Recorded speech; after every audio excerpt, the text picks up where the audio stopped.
When a modern woman wakes up in the body of Lady Lillian Ashford, she realizes she's transmigrated into a tragic romance novel as the Duke's unloved wife who dies of heartbreak in just 2 months.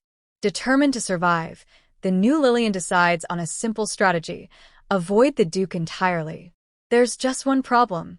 The moment she stops chasing him, the Duke can't stop thinking about her. Before we begin, if you enjoy stories like this, please subscribe so you don't miss the next one. Chapter 1. A Most Unfortunate Awakening. The first thing Lillian noticed was the ceiling. It was painted with cherubs and clouds, their rosy faces peering down at her with unsettling cheer.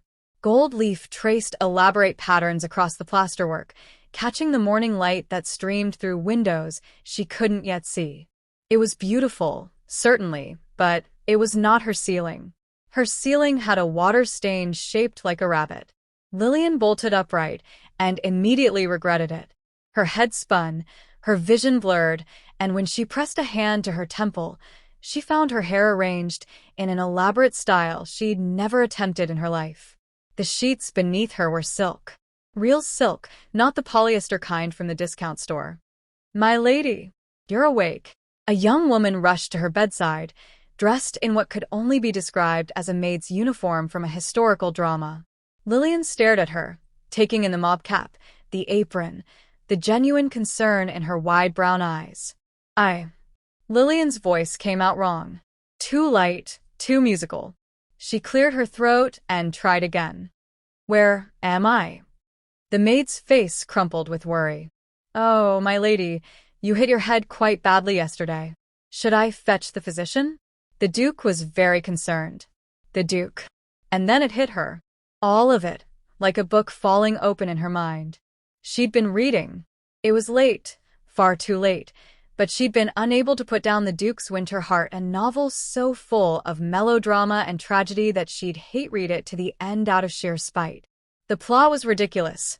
A cold Duke who married for political alliance, a sweet wife who loved him desperately, and the wife's convenient death that allowed the Duke to eventually fall for the spunky protagonist who arrived at his estate as a governess.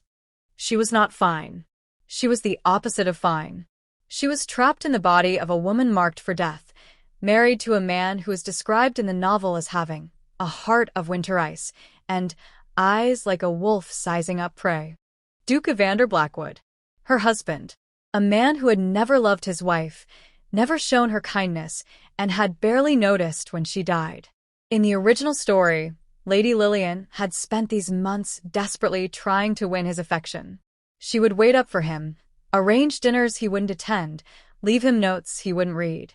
She haunted the manor like a ghost even before she died, her presence an unwanted reminder of the political bargain he'd been forced to make. And the stress, the heartbreak, the rejection, it had literally killed her. Lillian threw back the covers with perhaps more force than necessary. "My lady," Agnes gasped. "I need to think," Lillian muttered, pacing to the window. The view confirmed her worst fears: a sprawling estate, manicured gardens, and beyond them, the dark line of forest that surrounded Blackwood Manor. It was all exactly as described in the book. She pressed her forehead against the cool glass. "Think, Lillian. Think." The original Lady Lillian had died because she'd exhausted herself chasing a man who didn't want her. She neglected her health, stopped eating properly, and caught a fever she was too weak to fight. The solution seemed obvious. Don't do that. Avoid the Duke. Stop trying to win his affection. Focus on staying healthy and alive. If she kept her distance, if she didn't drain herself in a futile pursuit of his love, then surely she could survive past the original death date. She could change the story. She had to. "Agnes." Lillian turned from the window. Decision made. "I'd like breakfast in my room today. And every day, I think." Agnes blinked. "But my lady, the Duke breakfasts at 8, and you always." "Not anymore," Lillian said firmly. "From now on, I'll take my meals privately. It's better this way." For the first time in 3 months, according to the memories settling into place, Lady Lillian would not attempt to share breakfast with her cold, distant husband. She would not sit at that long, silent table, making desperate conversation that went unanswered. She would not watch him read his correspondence and ignore her existence. She would simply not be there at all. Agnes looked uncertain, but she bobbed a curtsy. "As you wish, my lady." As the maid hurried away, Lillian returned to the window. Somewhere in this manor was a duke who'd never wanted to marry her, who saw her as nothing but an obligation. In the original story, that would have broken Lady Lillian's heart. But Lillian wasn't the original. She had no intention of falling in love with him, and therefore, no intention of dying for him. She would survive this. She would rewrite this ending. She just had to stay away from the Duke. Duke Evander Blackwood noticed his wife's absence at breakfast. He told himself he noticed only because her chair remained tucked against the table, indicating the footman hadn't needed to seat her. It was a break in routine, nothing more. Routines were important. Order was important. He certainly wasn't disappointed. "Your Grace," his secretary, Mr. Pendleton, approached with the morning's correspondence. "The Duchess sent word she'll be taking meals in her chambers from now on." Evander turned the page of his newspaper. "I see." He didn't see. In 3 months of marriage, Lillian had never missed breakfast. She arrived precisely at 8, dressed impeccably, and made gentle attempts at conversation that he deflected with monosyllables or strategic silence. It had become routine. Expected. Now she'd broken the routine. "Perhaps she's still recovering from yesterday's fall," Pendleton suggested.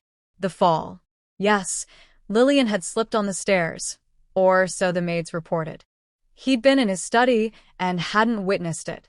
He'd sent his card, asking after her health. She'd sent back assurances that she was well. He should have visited in person. That's what a proper husband would do. But he wasn't a proper husband. He was barely a husband at all. The marriage had been arranged by their parents, a merger of families, of properties, of political influence. The Ashford fortune for the Blackwood name. Evander had gone into it knowing it was business, nothing more. He'd been clear about his expectations: a civil arrangement, separate lives, mutual respect from a distance. Lillian had agreed. Her father had assured him she understood. Yet from the first day she'd tried. Small smiles, gentle questions, invitations to tour the garden or visit the conservatory. All delivered with a hopeful softness that made him deeply uncomfortable. He didn't want hope. He didn't want effort. He wanted the clean simplicity of an arrangement where neither party expected anything beyond courtesy. So he'd remain distant, cold even. It was kinder in the end than allowing her to harbor false expectations. This morning's absence should be a relief. Perhaps she was finally accepting the nature of their marriage. "Your Grace?" Pendleton was still hovering. "The estate manager needs to discuss the repairs to the south gate." "After I finish breakfast," Evander said, taking a deliberate bite of toast. But the toast tasted like ash, and his eyes kept drifting to the empty chair at the other end of the table. Over the following days, Lillian settled into her new strategy with determination. She took all her meals in her room or in the small breakfast room attached to her chambers. She avoided the library during the hours the Duke typically worked there. She took her walks in the garden early in the morning, before he rode out to inspect the estate. The servants whispered. She knew. Agnes reported that they wondered if there had been a quarrel, though no one had heard raised voices. The housekeeper, Mrs. Cardew, asked if the Duchess was displeased with something in the household management. "Not at all," Lillian assured her. "Everything is perfect. I simply prefer privacy. Privacy and self-preservation." She spent her time reading books from the manor library, delivered by footmen, and writing letters to the few friends mentioned in Lady Lillian's memories. She took up embroidery, which the original Lillian had loved, and found it surprisingly meditative. She walked the gardens until she knew every path and flower bed. She lived carefully, quietly, taking up as little space in the Duke's life as possible. And slowly, she felt herself relax. The tight knot of anxiety in her chest loosened. She was eating well, sleeping well, keeping active and healthy. The death flags from the original story, the sleepless nights, the missed meals, the stress and heartbreak, were nowhere in sight. She was going to survive this. She had to avoid the Duke for just 2 more months until the original death date passed. After that, the protagonist would arrive as planned, and Lillian could fade into the background of the story, living comfortably in this strange new world while the actual plot unfolded without her. It was a good plan. A solid plan. She didn't account for the fact that the Duke himself might take notice of her absence. Chapter 2. The Distance Between Us. The Duke's study was exactly as the novel described it. Dark wood paneling, floor-to-ceiling bookshelves, and a massive desk positioned to catch the afternoon light. Lillian had successfully avoided it for 2 weeks, until Mrs. Cardew summoned her. "The Duke wishes to speak with you, my lady," the housekeeper said, her expression carefully neutral. "In his study, at your convenience." Lillian's heart sank. Did he say what about? "No, my lady." There was no way to refuse without causing more attention than her avoidance strategy could afford. Lillian straightened her shoulders, smoothed her dress, and prepared herself for the first private conversation with her husband since her transmigration. The study door was slightly ajar. She knocked softly. "Come in." His voice was deep, clipped. Lillian pushed the door open and stepped inside. Duke Evander Blackwood was tall. She'd known that from the novel's descriptions, but seeing him in person was different. He stood by the window, backlit by the afternoon sun, his dark hair slightly disheveled as though he'd been running his hands through it. When he turned to face her, she saw eyes the color of storm clouds, set in a face that was admittedly, frustratingly handsome. He looked like the hero of a romance novel, which made sense, since he technically was one. Just not hers. "Lillian," he said, gesturing to a chair. "Please sit." She sat, keeping her posture perfect, her hands folded in her lap. "You wish to see me, Your Grace?" Something flickered across his expression at the formal address. They were married. She could call him by his name. But distance was safety, and she needed all the safety she could get. "I wanted to inquire about your health," he said, moving behind his desk but not sitting. "You fell 2 weeks ago, and since then, you've been absent." "I'm quite well, thank you." "You no longer take breakfast in the dining room." "I prefer to breakfast in my chambers." "You no longer use the main library." "I have a perfectly adequate bookshelf in my sitting room, and the servants have been most helpful in bringing me whatever I require." He studied her, and Lillian forced herself not to fidget under that intense gaze. In the novel, the Duke's attention had been described as penetrating, capable of making hardened soldiers squirm. Lady Lillian, desperately in love, had melted under those looks. Current Lillian just wanted this conversation to end. "Have I done something to offend you?" he asked finally. The question surprised her. "No, Your Grace." Then why this sudden withdrawal? "Because I'm trying not to die," she thought. "Because the original version of me loved you so much it killed her, and I'm not making that mistake." "I simply thought," she said carefully, "that given the nature of our arrangement, you might prefer not to be burdened with my constant presence. I'm attempting to respect your privacy."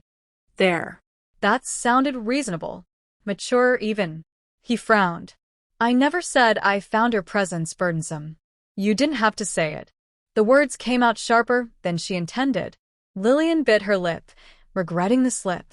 She'd meant to stay bland, unmemorable, but something about his confusion rankled. Did he truly not realize how cold he'd been? His jaw tightened. "I see. And this is your solution? To hide away like a ghost." "I'm not hiding. I'm living quietly. There's a difference." "You're my wife. In name only, Your Grace. A political arrangement, as we both agreed." She stood, knowing she should end this conversation before she said something she couldn't take back. "If that's all, I have correspondence to attend to." "Lillian." "Your Grace," she corrected gently but firmly. "Good afternoon." She left before he could stop her, her heart pounding. That had been close, too close. She'd let her frustration show, let him see that she had opinions about their marriage. Stay invisible, she reminded herself. Stay distant. Stay alive. Behind her, in his study, Evander stood staring at the door his wife had just closed. She'd called him Your Grace 4 times in the span of a 5-minute conversation, with the same impersonal politeness she might use with a stranger. When had that started? He tried to remember the last time she'd used his name. The first week of their marriage? The second? She'd always been formal, but there had been a tentative warmth to it, a hope that maybe formality might soften into friendship. Now there was nothing. Just perfect, cold courtesy. Given the nature of our arrangement, you might prefer not to be burdened with my constant presence. Is that what she thought? That he'd found her burdensome? He'd been maintaining appropriate distance. He'd been protecting them both from complicated entanglements. He'd been doing what he thought was right. But when he tried to recall a single personal conversation they'd had, a single moment where he'd asked about her interests or her happiness, he came up empty. He'd been so focused on maintaining boundaries that he'd apparently driven his wife into isolation. The realization sat uncomfortably in his chest. Evander moved to the window, watching as Lillian crossed the garden below, her pale blue dress bright against the green lawn. She walked with purpose, her spine straight, not once looking back at the house. She'd changed. The girl who used to arrange flowers in his study, which he'd found presumptuous, and leave him notes about her day, which he'd found unnecessary, had disappeared. In her place was this polite stranger who wanted nothing to do with him. It should have been ideal. It should have been exactly what he wanted. So, why did it bother him so much? Lillian made it back to her chambers before allowing herself to collapse into a chair. "My lady," Agnes appeared from the dressing room.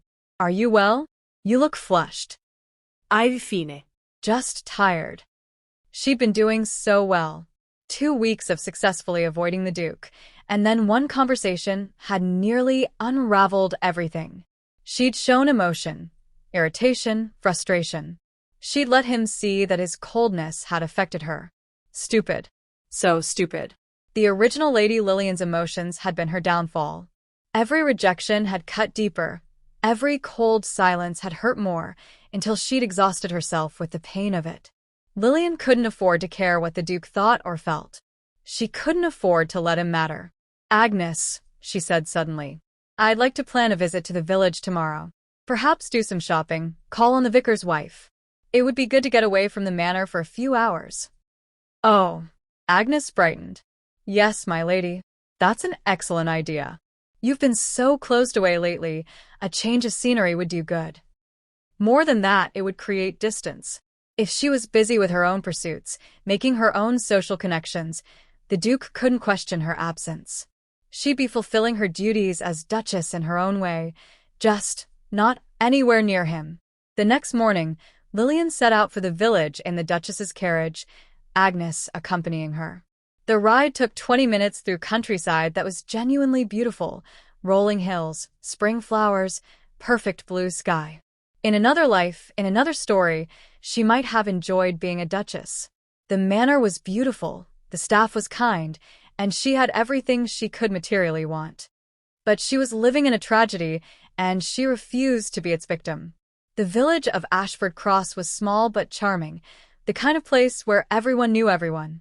As the Duchess, Lillian drew immediate attention.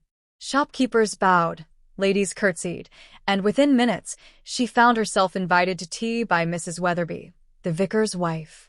"Your Grace, we're so delighted you've come to visit," Mrs. Weatherby gushed, ushering Lillian into her modest but tidy parlor. "We haven't had the pleasure of your company since just after your wedding." Because the original Lady Lillian had been too focused on her husband to build relationships elsewhere, Lillian thought. Another mistake she wouldn't repeat.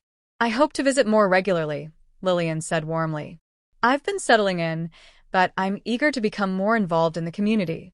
Perhaps there are charitable works I might support." Mrs. Weatherby's eyes lit up. "Oh." "Well, yes, actually. The school needs new books, and we've been trying to establish a lending library for the village. And there's Mrs. Cooper. Her husband died last winter, and she's struggling with 3 children." By the time Lillian left 2 hours later, she had a list of projects, a standing invitation to the weekly ladies' charity circle, and a genuine sense of purpose. This was good. This was progress. She was building a life that didn't revolve around the Duke, creating a support system that would sustain her past the danger point. She was going to survive this story. What Lillian didn't know was that back at the manor, The Duke was discovering her absence and feeling something remarkably close to concern. Chapter 3. What's wrong with my wife? Gone to the village, Your Grace, the footman reported when Evander asked after his wife at luncheon. Her Grace left this morning with Agnes. Evander frowned at his soup. Lillian had gone to the village. Without mentioning it to him. Without asking if he needed the carriage. Without inviting him to accompany her. Not that he would have gone, but still.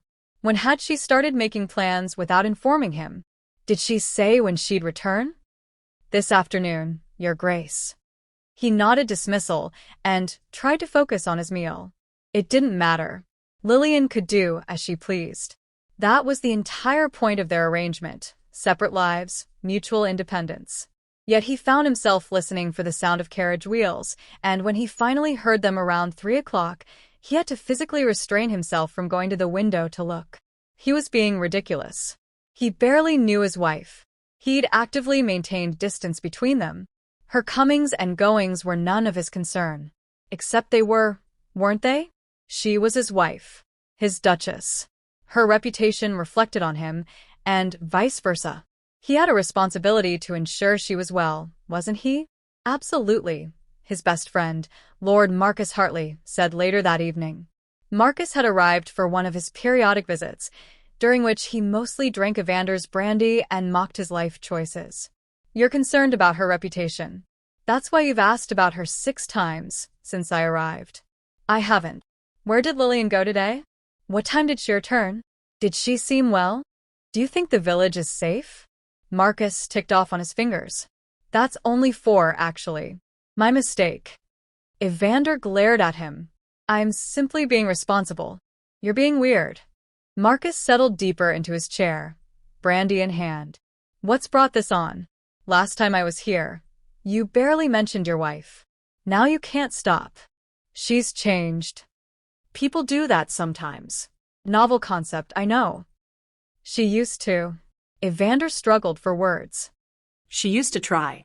To talk to me, to spend time together. Now she avoids me entirely. Won't even use my name. Marcus raised an eyebrow. And this bothers you because I don't know what changed. Was it something I did? Something I said? Did you ask her? She said she was giving me privacy. Respecting our arrangement. Well then. Marcus gestured with his glass. Mystery solved. That's not an answer. That's what you say when you don't want to give the real answer. My God, Marcus said slowly, sitting up straighter. You've developed feelings for your wife. Don't be absurd. You have. This is incredible. After months of playing the cold, distant husband, you've actually fallen for her. I have not fallen for anyone, Evander said firmly. I'm merely concerned about the sudden change in her behavior. It's unsettling. Because you liked it when she paid attention to you. I did not, he stopped. Had he? He'd found her attempts at conversation unnecessary, her efforts to brighten his study presumptuous, her cheerful notes throughout the day intrusive. But had there been something pleasant about being noticed? About someone caring whether he'd had a good day or a bad one? This is your own fault, you know, Marcus continued. You married a perfectly nice girl, treated her like a piece of furniture for 3 months, and now you're surprised she stopped trying. The words hit harder than they should have. I was maintaining appropriate boundaries. You were being an ass. I was being honest about what I could offer. Which was what, exactly? Cold silence? A room at the opposite end of the hall? Thrilling stuff, Evander. I'm amazed she lasted 3 months before giving up. Evander stood abruptly and walked to the window. The sun was setting, painting the sky in shades of orange and gold. Somewhere in this house, Lillian was in her chambers, reading or embroidering or doing whatever she did in the evenings now. Once, she would have sought him out, asked if he wanted to play chess or take an evening walk or simply sit together in comfortable silence. He'd always said no, politely but firmly. What do I do? He asked quietly. You want my advice? Actually get to know your wife. Talk to her. Show interest. Be a husband instead of a glacier. It's not that simple. Why not? Because he didn't know how. Because he'd spent so long protecting himself, maintaining control, keeping everyone at arm's length.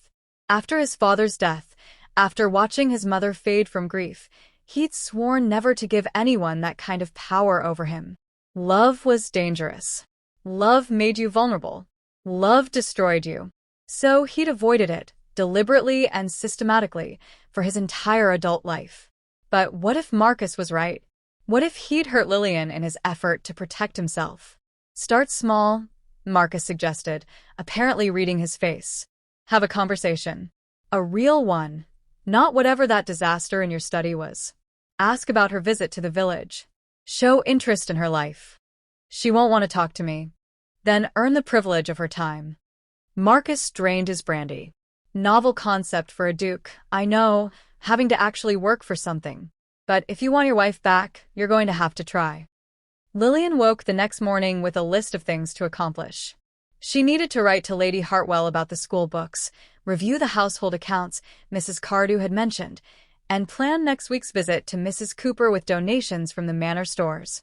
She was building a life, a purpose, something beyond just surviving. When Agnes delivered her breakfast tray, there was a note tucked beside the teapot. Would you join me for a ride this morning? I thought we might tour the eastern fields together. Lillian stared at the note. Evander. The Duke was inviting her to spend time with him. This was exactly what she needed to avoid. But refusing outright might cause questions. Might draw attention to her avoidance strategy. She needed to be smart about this.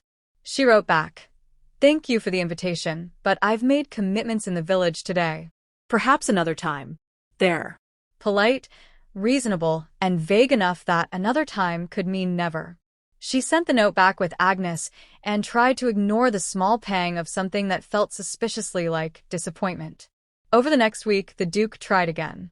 An invitation to view the new foals in the stable. She was busy with correspondence. A suggestion that she might enjoy seeing the repairs to the south gate. She had a headache. An offer to accompany her to the village on her next visit. She'd already gone earlier that day with Agnes. Each invitation was politely declined. Each excuse was perfectly reasonable. And each refusal made Evander more determined. "She's avoiding me," he told Marcus, who'd extended his visit purely for the entertainment value of watching his friend spiral. "Yes," Marcus agreed. "That is what's happening. But why? I'm trying. I'm making an effort." After months of not making an effort, she's probably waiting to see if you're serious or if this is just a whim. "How long do I have to try before she believes me?" Marcus shrugged. "As long as it takes. You broke her trust, or rather, you never earned it in the first place. Now you have to build it from scratch." Evander had never had to build trust before. He was a duke. People automatically trusted him, respected him, deferred to him. But Lillian didn't. Lillian treated him with perfect, distant courtesy and kept him firmly at arm's length. It was driving him mad. He found himself watching for her throughout the day, noticing when she walked in the garden, listening for her voice in the halls, asking servants casual questions about her activities with an attempt at nonchalance that fooled no one. The Duke's got it bad. He heard one of the maids whisper, not realizing he was within earshot. "About time," another responded. "Poor Duchess, married to a block of ice." He wasn't a block of ice. He was just careful, Reserved. protective of himself. But somewhere along the way, being protective had turned into being cruel. And now his wife, his kind, patient wife, wanted nothing to do with him. He needed a new approach. Chapter 4: The Garden Party Gambit. The invitation to Lady Blackthorn's garden party arrived on a Tuesday, and Lillian's first instinct was to decline. Garden parties meant social interaction with the Duke. They meant appearing as a couple, making small talk, maintaining the fiction of a harmonious marriage. All things that required proximity to the man she was trying to avoid. But declining would raise eyebrows. Lady Blackthorn was influential in society, and snubbing her invitation would reflect poorly on both Lillian and the Duke. "You'll need a new dress," Agnes said excitedly when Lillian resigned herself to attending. "Something that will make all the other ladies jealous." "I have plenty of dresses, but none appropriate for a party of this importance. Lady Blackthorn's gatherings are legendary. Everyone who's anyone will be there. Which meant everyone who is anyone would be watching to see how the Duke and Duchess of Blackwood interacted. Gossip about their marriage had probably already started, given her withdrawal from society and his sudden interest in spending time with her. Lillian needed to present a united front, smile, play the dutiful wife, and get through the afternoon without giving the gossips ammunition. She could manage that for a few hours. The dressmaker arrived 2 days later, bringing samples and sketches. After much deliberation, they settled on a gown of pale lavender silk with delicate embroidery and a fashionable silhouette that made Lillian look elegant rather than ostentatious. When the day of the party arrived, Agnes spent an hour arranging Lillian's hair in an elaborate style threaded with ribbons and small flowers.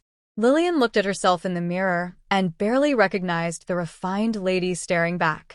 "You look beautiful, my lady," Agnes said, clasping her hands together. Beautiful enough that when Lillian descended the main staircase and saw the Duke waiting in the entrance hall, he froze mid-conversation with Pendleton and simply stared. "Your Grace," Lillian said with a small curtsy, as though they were strangers meeting for the first time. Evander cleared his throat. "Lillian, you look, that is, the gown is." "Thank you," she said smoothly, sparing him the struggle of finding words. "Shall we depart? I believe we're expected at 2. The carriage ride to the Blackthorn estate was tense. They sat across from each other, the Duke's long legs taking up most of the space, and Lillian kept her eyes fixed on the passing scenery. "Lillian," he said eventually, "we should discuss how we'll present ourselves this afternoon. I assumed we'd be civil and cordial. A united couple." Exactly. "So perhaps, that is, would you consider using my given name? At least in public." She glanced at him. He looked uncomfortable making the request, which almost made her want to laugh. The Duke, uncomfortable asking his own wife to use his name. "If you prefer, Your Grace." "Evander," he corrected quietly. "It's Evander." The way he said it, almost vulnerable, made something in her chest tighten. She pushed the feeling away. "Very well." "Evander." His name felt strange on her tongue after weeks of careful formality. But she could do this. A few hours of playing the part, and then she could return to her safe distance. Lady Blackthorn's garden party was exactly as grand as advertised. The estate grounds had been transformed into an elegant outdoor venue with pristine white tents, overflowing flower arrangements, and tables laden with delicacies. Ladies in their finest gowns clustered in groups, while gentlemen discussed politics and horses. Duke Blackwood. Duchess. Lady Blackthorn swept toward them with arms outstretched. "How wonderful to see you both. And Duchess, what an exquisite gown. You must tell me who your dressmaker is." Lillian smiled and made small talk while being acutely aware of Evander's presence beside her. He stood close enough that she could smell his cologne, something woodsy and clean, and every so often his hand would brush against her back in a gesture of, "What? Possession? Guidance? Shall we circulate?" he murmured when Lady Blackthorn finally released them. For the next hour, they made the rounds together. Lillian discovered that while she'd been avoiding the Duke, she'd apparently forgotten how to navigate society at his side. Every introduction felt awkward, every conversation stilted, as though they were strangers forced to pretend intimacy. "You're doing well," Evander said quietly as they moved between groups. "I'm playing a part. Is that all this is to you? A performance?" She looked up at him sharply. "What else would it be?" Before he could answer, they were intercepted by Lord and Lady Pendleton, no relation to the Duke's secretary, a couple who proceeded to monopolize their time with questions about the estate and comments about married life. "You two seem very happy," Lady Pendleton said with a knowing smile. "I do love to see a successful match." "We're very fortunate," Lillian replied automatically. "The Duke is lucky to have found such a lovely wife. And you, Duchess, you must share your secret for keeping him so attentive. Most husbands don't gaze at their wives the way the Duke looks at you." Lillian's smile felt frozen. "He's very kind. More than kind, I'd say. Why, even now, he can't seem to take his eyes off you." Lillian forced herself not to look at Evander. She kept her focus on Lady Pendleton, nodding and smiling, while her mind raced. Was he looking at her? Why would he be looking at her? This was for show, wasn't it? A public display of marital harmony? When they finally escaped the Pendletons, Evander guided her toward a quieter section of the garden with a gentle hand at her elbow. "Would you like some refreshment?" he asked. "You've barely had anything to drink." I've fine. "Lillian, this is exhausting," she said, more honestly than she intended. "Pretending, smiling, acting as though we're a normal married couple when we both know we're not." His jaw tightened. "We could be." No. "We couldn't. And I'm tired of pretending otherwise." She regretted the words as soon as they left her mouth. Too honest. Too revealing. She was supposed to be distant, not emotional. "Excuse me," she said quickly. "I need a moment." She walked away before he could respond, heading toward the far end of the garden where a small rose arbor offered privacy. Her heart was racing, and she pressed a hand to her chest, trying to calm herself. This was exactly what she couldn't afford. Getting upset, letting him affect her, caring about any of this. The original Lady Lillian had died because she'd let her emotions consume her, and Lillian was walking dangerously close to the same edge. Duchess Blackwood? Lillian turned to find a woman she didn't recognize approaching. She was beautiful in an unconventional way, auburn hair, sharp green eyes, and a dress that was fashionable but not ostentatious. "Forgive me for intruding," the woman said with a warm smile. "I'm Miss Catherine Winters. I saw you escape to the roses and thought you might appreciate some company. Or would you prefer solitude?" "Company is fine," Lillian said, grateful for the distraction. Catherine settled beside her on the arbor bench. "Garden parties are exhausting, aren't they? All that performance. I much prefer a good book." "As do I," Lillian admitted. They fell into easy conversation about books, and Lillian felt herself relaxing. Catherine was intelligent and funny, with opinions on everything from literature to politics that she expressed without apology. It was refreshing. "You're different from what I expected," Catherine said eventually. "Expected? The rumors about the Duke and Duchess of Blackwood have reached even my ears, and I live quite quietly in the country. They say you're madly in love with your husband, but that he's too cold to notice. That you pine away while he ignores you." Lillian's stomach dropped. "People are saying that?" "People say many things, most of them nonsense."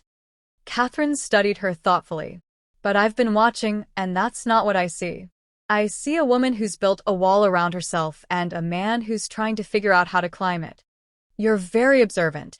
I'm a writer. It's my job to notice things." Catherine smiled. "My advice, for what it's worth. Don't let fear keep you from happiness. Whatever happened between you and your husband, it's clear he's trying now. The question is whether you're willing to let him." Before Lillian could respond, Evander appeared at the entrance to the arbor. "Lillian," he said, his expression carefully neutral. "We should return to the party. Lady Blackthorne is looking for us." Catherine rose gracefully. "Duchess, it was lovely speaking with you. Duke Blackwood." She nodded to him and swept away, leaving them alone. "Who was that?" Evander asked. "Miss Catherine Winters. A writer." Lillian stood, smoothing her skirts. "She was just being kind. She seemed very familiar with you. We were talking about books. It was a pleasant conversation." She moved past him toward the party. "Shall we return?" The rest of the afternoon passed in a blur of forced smiles and polite conversation. Lillian could feel Evander's attention on her even when they were separated by crowds, and it made her skin prickle with awareness. "Don't let fear keep you from happiness." Catherine's words echoed in her mind, but they were wrong. This wasn't about fear. This was about survival. The Duke was part of a story that had already been written, and his role was to fall in love with someone else, the protagonist who would arrive next month. Lillian's job was to stay out of the way. When they finally returned to the manor that evening, Lillian practically fled to her chambers, claiming exhaustion. Agnes helped her out of the elaborate dress and into a comfortable nightgown while chattering about the party. "Everyone was talking about how handsome you looked together," Agnes said. "And the Duke barely left your side all afternoon. It was terribly romantic." "It was for show," Lillian said tiredly. If you say so, my lady. But the way he looked at you. Agnes sighed dreamily. That wasn't for show. After Agnes left, Lillian sat by her window, looking out at the moonlit gardens. She should feel triumphant. She'd survived the party, played her role, and maintained her distance despite the enforced proximity. So why did she feel so hollow? A knock at her door startled her. Yes. Lillian, it's Evander. May I speak with you? Her heart jumped into her throat. He'd never come to her chambers before. Never sought her out in the evening. It's late, Your Grace. Please. The word was so uncharacteristic that she found herself crossing to the door and opening it. He stood in the hallway, still in his evening clothes but with his cravat loosened and his hair disheveled from running his hands through it. I won't take much of your time, he said. I just wanted to apologize. For what? For everything, really. For being a poor husband. For maintaining such distance that you felt you had to avoid me entirely. For not realizing until it was too late that I was hurting you. Lillian's chest tightened. You didn't hurt me. Didn't I? He looked at her intently. You used to smile when you saw me. Leave me notes. Try to share your day. And I shut you down every time because I was too afraid of what, exactly? Caring about my own wife. Evander. I know I can't undo the past 3 months. I know I have no right to ask for another chance. But I'm asking anyway. He took a breath. Let me try. Let me be the husband I should have been from the beginning. Why? The question came out as a whisper. Why now? Because I miss you, he said simply. And I didn't even realize how much until you were gone. The confession hung in the air between them. Lillian felt something crack in her carefully constructed walls, and it terrified her. This wasn't how the story went. The Duke didn't fall for his wife. He fell for the protagonist, the governess, the woman who would arrive with a sunny disposition and thaw his frozen heart. I need time, Lillian said finally. To think. Take all the time you need. I'll wait. He left then, and Lillian closed the door with shaking hands. She should have said no. Should have shut him down completely, maintained her distance. But a small, traitorous part of her wanted to say yes. Chapter 5. The governess arrives. Miss Eleanor Hartwell arrived on a Tuesday morning, precisely 1 week after the garden party. Lillian was in the small breakfast room when Mrs. Cardew knocked to announce the visitor. The new governess has arrived, Your Grace. The Duke hired her to teach the Ashworth children. They'll be staying at the manor for the summer while their parents travel to the continent. Lillian's teacup rattled against its saucer. The governess. The protagonist. The woman who was supposed to sweep into the Duke's life and capture his heart with her charm and vivacity. She'd forgotten about her. In all the confusion of avoiding Evander and then his sudden courtship, Lillian had completely forgotten that Eleanor Hartwell was scheduled to arrive. Thank you, Mrs. Cardew. Please ensure she's settled comfortably in the governess' quarters. The Duke has asked that you join him in the drawing room to meet her, my lady. He thought you might wish to oversee the arrangements for the children. Of course he had. Lillian set down her tea and steeled herself. This was fine. This was actually perfect. Eleanor's arrival would solve everything. The Duke would meet her, fall in love as scripted, and Lillian could fade into the background as originally planned. The ache in her chest at the thought was irrelevant. She found Evander in the drawing room along with a young woman who could only be Eleanor. She was pretty in a wholesome way, blonde curls, blue eyes, a smattering of freckles across her nose.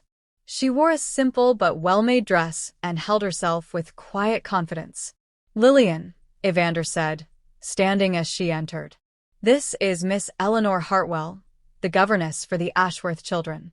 Miss Hartwell, my wife, the Duchess. Eleanor curtsied deeply. Your Grace, what an honor. I'm grateful for the opportunity to serve your household. Welcome to Blackwood Manor, Lillian said, forcing warmth into her voice. I hope your journey was pleasant. Very much so, thank you. They made small talk about Eleanor's qualifications extensive, her experience with children impressive, and the curriculum she planned for her young charges thorough. Throughout the conversation, Lillian watched for signs of the spark described in the novel, the moment when Eleanor and Evander's eyes would meet and something would shift. But Evander barely looked at Eleanor. His attention kept drifting to Lillian, his expression unreadable. "The children arrive tomorrow," he said. "Miss Hartwell, Mrs. Cardew will show you to your quarters and the schoolroom. If you need anything, please don't hesitate to ask." "Thank you, Your Grace." "Your Grace." Eleanor curtsied to each of them and left with Mrs. Cardew. Silence fell over the drawing room. "She seems competent," Lillian said finally. "Yes." Evander moved to the window, his hands clasped behind his back. "Have you thought about what I said the other night?" Lillian's heart skipped. "I have. And I think—" She took a breath. This was it. The moment to step back, let the story unfold as written, keep herself safe. "I think we should continue as we have been. Cordial but distant. It's what works best for both of us." He turned to face her, and the hurt in his eyes made her want to take the words back. "Is that truly what you want?" No. "Yes." "I don't believe you." "Evander." "At the garden party, when we danced," he stopped. "We didn't dance, did we? I meant to ask you, but I never found the right moment. Another thing I failed to do." "It doesn't matter." "It matters to me." He crossed the room until he stood directly in front of her. "Everything about you matters to me. Your happiness, your comfort, your wishes. I know I have no right to your affection after how I've behaved, but Lillian, please, give me a chance." She wanted to. God help her, she wanted to so badly. But Eleanor was here now. The real story was beginning. And if Lillian let herself fall for Evander, if she let herself hope, the ending would destroy her just as it had destroyed the original Lady Lillian. "I'm sorry," she whispered. "I can't." She left before she could see his reaction, practically running through the halls to her chambers. Once safely inside, she leaned against the door and pressed a hand to her mouth, fighting back tears. This was for the best. This was survival. So, why did it feel like she was making the worst mistake of her life? Over the next 2 weeks, Lillian watched the story unfold with a strange sense of detachment. The Ashworth children, 8-year-old twins, James and Julia, arrived and quickly bonded with Eleanor. The governess was patient and kind, exactly as described in the novel. The children adored her, the servants liked her, and she conducted herself with perfect propriety. Lillian waited for the inevitable, for Eleanor and Evander to have their first meaningful conversation, their first moment of connection. But it didn't happen. Evander was polite to Eleanor but distant. He asked about the children's progress, approved curriculum changes, and otherwise kept his interactions professional and brief. Instead, he focused all his attention on Lillian. He started joining her for breakfast again, appearing in the small breakfast room without invitation but also without presumption. He'd sit across from her, read his correspondence, and occasionally make observations about the day ahead. "The roses in the East Garden are blooming beautifully," he might say. "You used to enjoy walking there in the mornings." Or, "Mrs. Cardew mentioned you've been visiting Mrs. Cooper in the village. That's kind of you." Small comments that acknowledged her existence, her habits, her kindness. Nothing demanding but persistent. He left books in her sitting room, ones he thought she'd enjoy based on titles she'd mentioned months ago. She'd find them on her reading table with no note, no explanation, just a silent offering. He asked her opinions on estate matters. Should they replant the orchard? Was the new arrangement with the tenants fair? What did she think of the proposed repairs to the village school? And slowly, against her better judgment, Lillian found herself responding. Brief answers at first, then longer ones. Conversations began to flow more naturally. "This isn't how it's supposed to go," she told Agnes one evening as the maid brushed her hair. "What isn't, my lady?" "Nothing." "Never mind." But it wasn't nothing. The story was going wrong. Eleanor was here, beautiful and kind and perfect, yet Evander barely noticed her. Instead, he was courting his own wife with a quiet persistence that was wearing down her defenses. "Lady Lillian?" She turned to find Eleanor standing in the doorway of the drawing room, looking hesitant. "Miss Hartwell, please come in." Eleanor entered, her hands clasped in front of her. I hope I'm not intruding. I wanted to thank you for your kindness since I arrived. You've made me feel very welcome. Of course. I'm glad you're settling in well. I am, though. Eleanor bit her lip. Forgive me for speaking frankly, but may I ask you something personal? Lillian's stomach tightened. You may ask. Are you happy? In your marriage, I mean? The question caught Lillian completely off guard. Why would you ask that?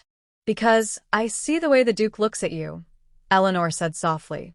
Like you're the sun, and he's been living in darkness. But you look at him like you're afraid. And I wondered if perhaps there was something I should know. Some reason to be concerned for your welfare. Lillian stared at her. This wasn't in the novel. Eleanor was supposed to be focused on winning the Duke's heart, not worrying about his wife's happiness. I'm not in any danger, Lillian said carefully. The Duke has never been anything but respectful toward me. But you're not happy. Lillian struggled for words. I'm trying to figure out what happiness looks like in a marriage that began as a business arrangement. Eleanor nodded slowly. My parents had a love match. They were desperately happy until they died. I always thought that was what marriage should be. Partnership, affection, true regard. Not merely tolerance. Sometimes tolerance is the best we can hope for. Is it though? Eleanor met her eyes.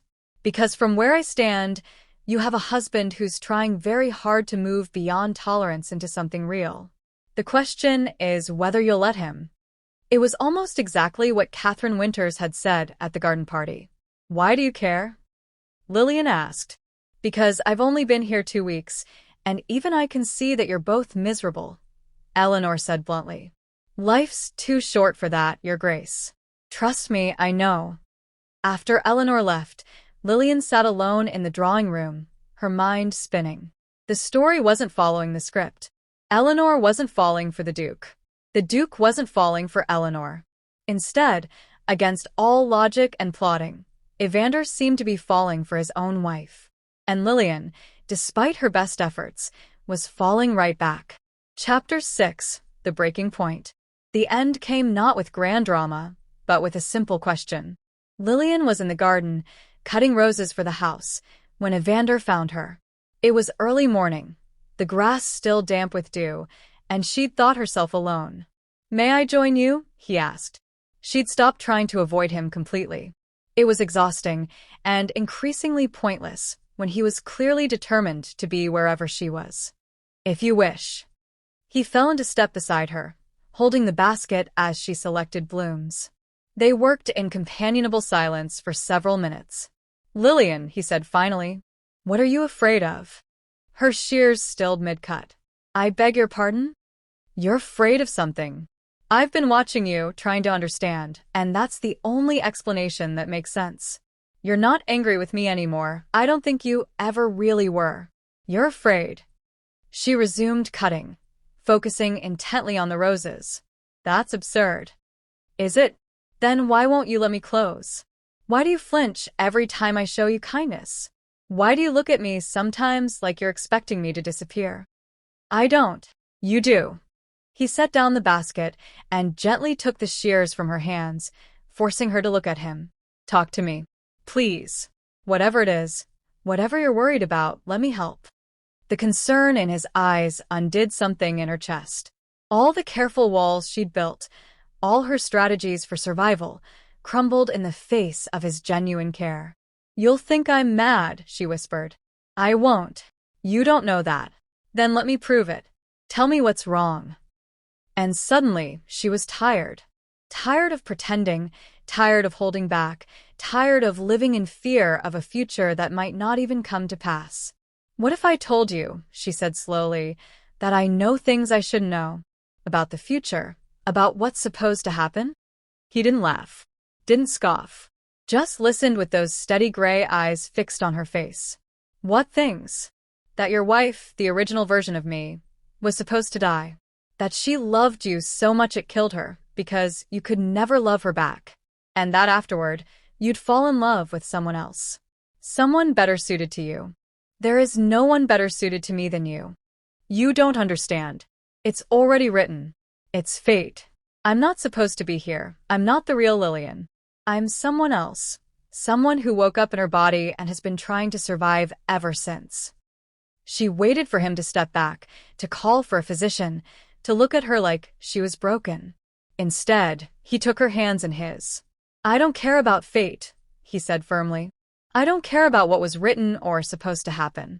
I care about you. The woman standing in front of me right now, who visits the poor, who reads voraciously, who treats everyone with kindness even when she's building walls to protect herself. That's who I love. Lillian's breath caught. You what? I love you. I've been falling in love with you for weeks, maybe longer. Maybe since the beginning, if I'm honest, but I was too afraid to admit it. He squeezed her hands. And if you're afraid that loving me will kill you, then I'll spend every day for the rest of our lives proving that fear wrong. But Eleanor is a perfectly nice governess who I have absolutely no romantic interest in, he interrupted. Did you think? Lillian, is that why you've been so distant? You thought I was going to fall in love with the governess? Put like that, it sounded absurd, but it had seemed so real, so inevitable. It was supposed to happen, she said weakly.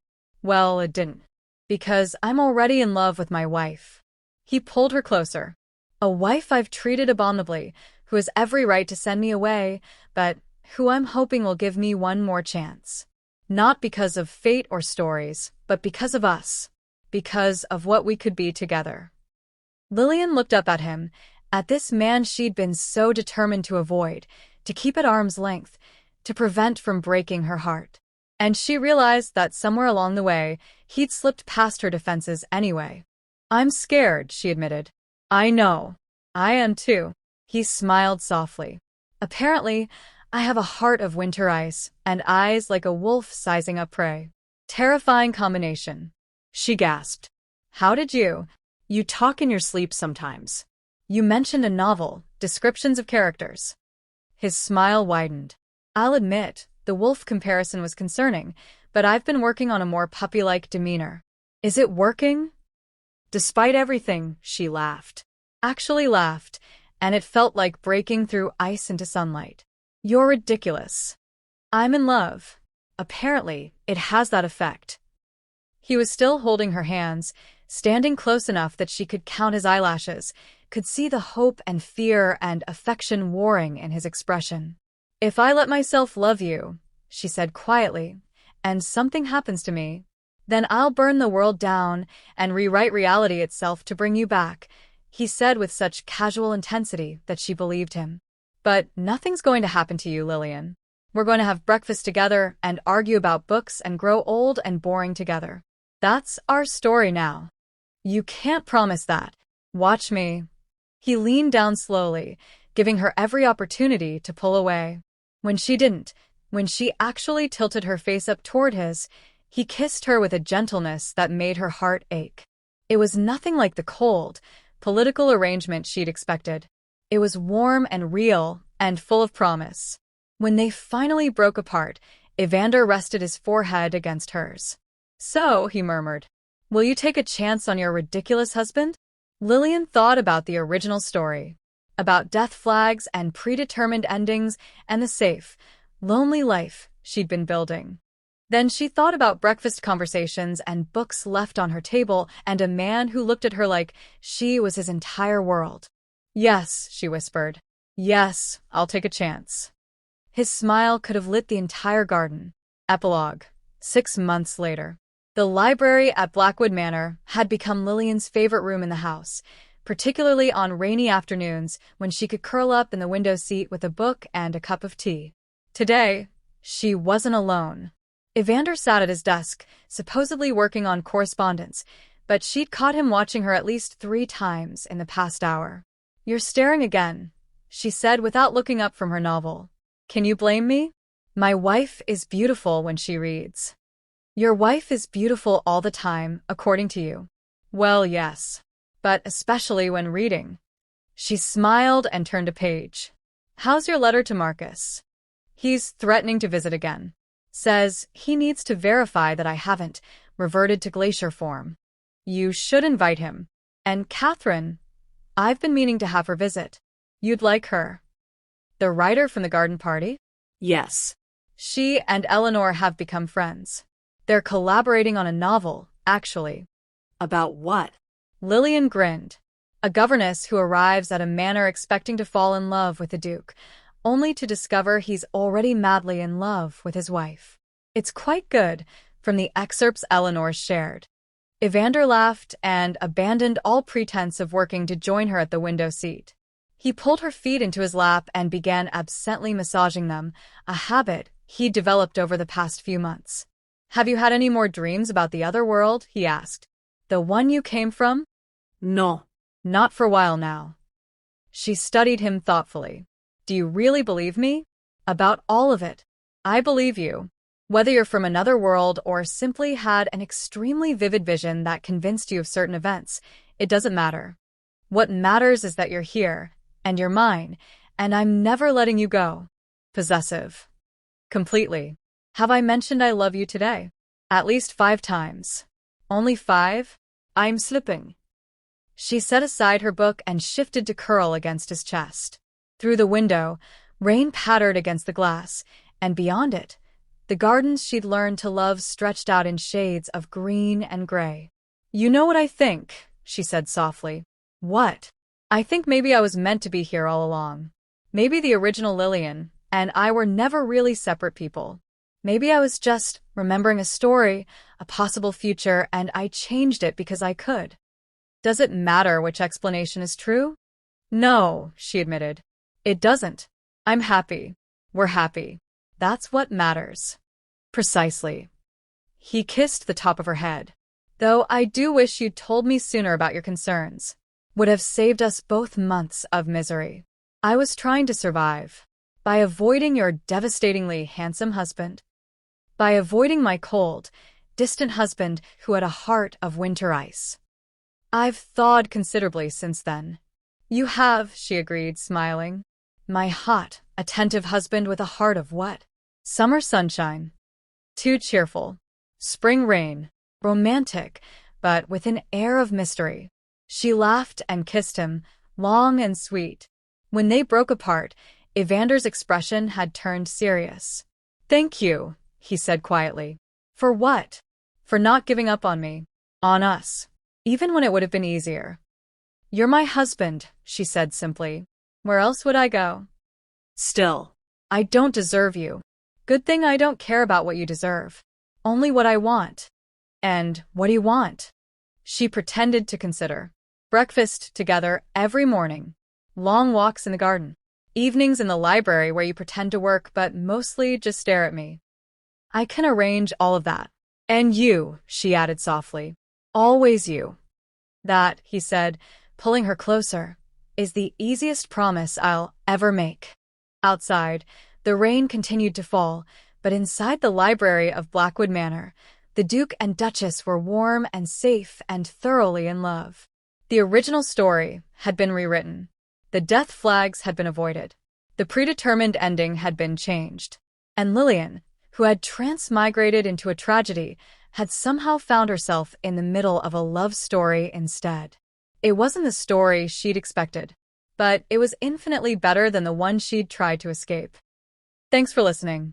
If you enjoyed this story, please like the video, subscribe for more stories, and drop a comment. I'd love to hear what you think.